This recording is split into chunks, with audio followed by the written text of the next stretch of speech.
Green Oil. Pelastusalan ammattilaisten suosittelema tuote ammattikäyttöön ja raskaan sarjan torjuntatyöhön. Kilpailijoihinsa nähden Green Oilin imukyky ja toimivuus erityisesti vedessä on täysin ylivoimainen.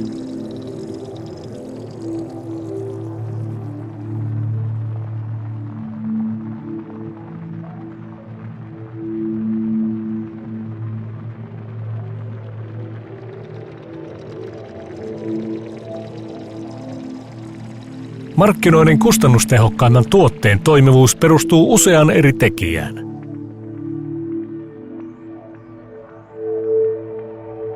Tuotteen uudelleenkäytettävyys sekä minimaalinen jälkihuollon tarve merkitsevät tehokkuutta ja kokonaiskustannusten pienenemistä.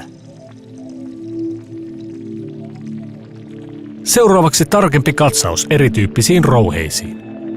Ensimmäisenä ryhmänä ovat orgaaniset, luonnon eloperäisistä aineksista valmistetut tuotteet. Yleisin näistä on turve. Toisena ryhmänä ovat synteettiset, lähinnä muovipohjaiset rouheet.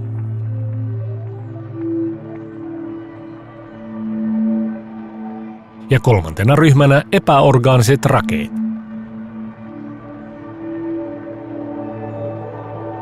Viimeisenä tuotteena on nähtävissä kivikuitupohjainen epäorgaaninen Green Oil. Imeytysaineen pölyävyys asettaa tuotteelle käyttörajoituksia ja vaatii hengityksen suojausta, usein myös ulkotiloissa. Green Oilin kivikuitu ei juuri pölise.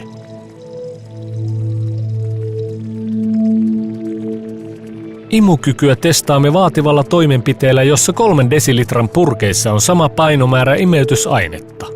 Epäorgaanista raetta on enemmän. Tähän määrään kaadetaan lähes 3 desilitraa polttoöljyä.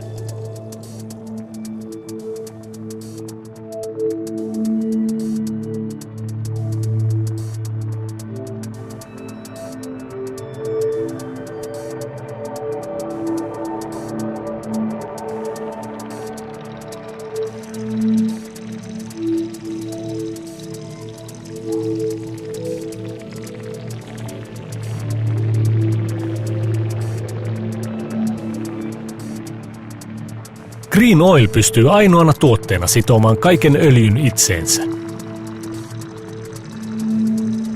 Epäorgaanisten rakeiden kyky sitoa öljyä on erittäin alhainen. Ne pystyvät sitomaan öljyä vain 2 kertaa oman painonsa verran, jonka vuoksi öljy valuu testeissä nopeasti läpi.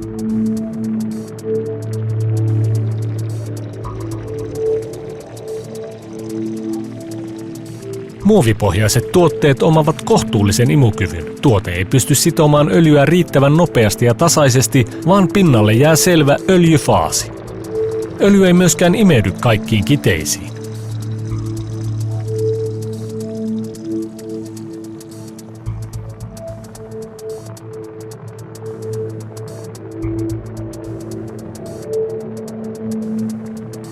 Seuraavaksi näytämme 2 erilaisen orgaanisen rouheen toimintaa. Kierrätysmateriaalista valmistetuilla tuotteilla osoittautui jo tutkimusvaiheessa olevan varsin alhainen imukyky. Tässä vaiheessa myös synteettinen muovirouhe alkaa vuotamaan läpi. Viimeisenä testissä on yleisin imeytysaine turve, jonka imukyky on noin 5-kertainen omaan painoonsa nähden. Imeytyminen on tasaista, mutta imukyky ei silti riitä öljymäärän sitomiseen.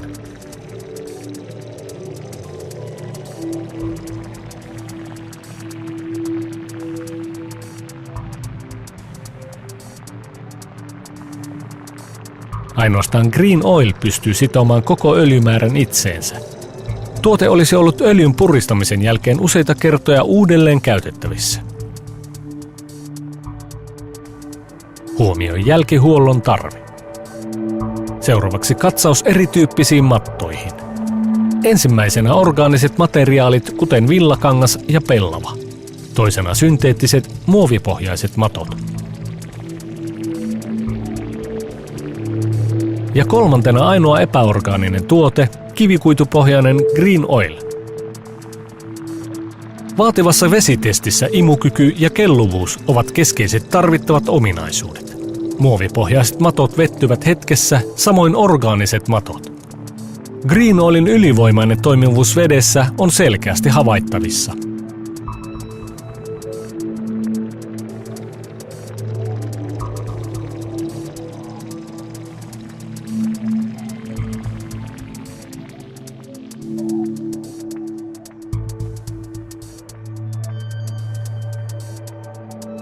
Uudelleen käytettävyys tilanteen aikana on edelleen merkittävä kustannuksia vähentävä tekijä ja lisää tuotteen tehokkuutta.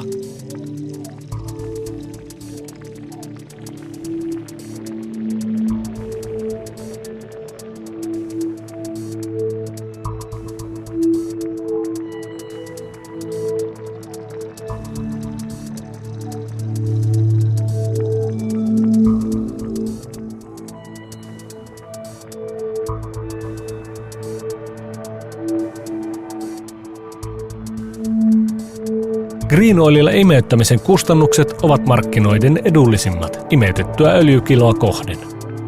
Tämä on todistettu 2 puolueettomalla tutkimuksella. Pelastusopiston insinööriopinnäytetyössä 2006 ja Ympäristökeskuksen tutkimuksessa 1995.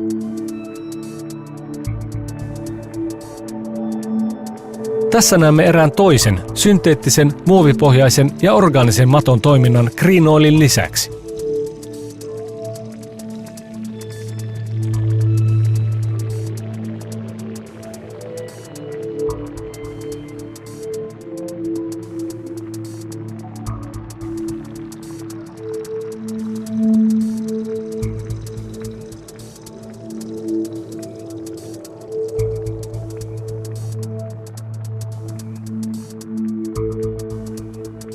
Tulos on edelleen sama, vain yksi selviää tästä haasteesta. Puolueettomissa tutkimuksissa on jo 2 kertaan parhaaksi tuotteeksi selvinnyt Green Oil.